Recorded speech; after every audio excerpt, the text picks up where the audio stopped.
Pinagbigyan ng Office of the Ombudsman ang hiling ng Department of the Interior and Local Government o DILG na suspindihin si Bamban Tarlac Mayor Alice Go.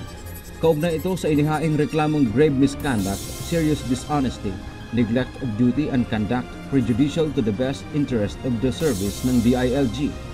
Partikular na sa isyu ng napaulat na kinalaman ni Go sa iligal na operasyon ng Philippine Offshore Gaming Operator o POGO sa kanilang bayan na sinalakay ng Presidential Anti-Organized Crime Commission o PAOC noong nakaraang March 13, 2024.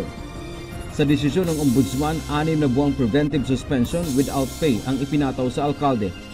Bukod kay Mayor Go, sinuspindi rin ang 2 pang opisyal na sina Edwin Ocampo, Business Permit and Licensing Officer, at Aden Sigua, Municipal Legal Officer ng Bamban. Sa 9 na pahinang desisyon ng Ombudsman, sinabi nito na may sapat na grounds o batayan para patawan ng preventive suspension ang mga ito.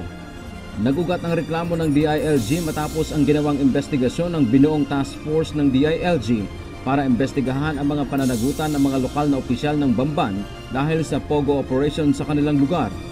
Ayon naman kay PAOK spokesperson Winston Romeo Casio, hindi pa nila nabasa ang desisyon ng Ombudsman. Ngunit sa pamamagitan anya nito ay makakalap pa sila ng karagdagang ebidensya. Hindi ko pa po nababasa yung preventive suspension, pero kung meron man po, yan ay makakatulong para mapasok namin yung munisipyo at makahingi kami ng iba pang mga records na doon sa kanila. Samantala sa pahayag ni Senator Risa Ontiveros, sinabi nitong dapat nang masuspindi si Mayor Go. Doon pa anya matapos ang POGO raid, dapat ipinataw ang suspensyon.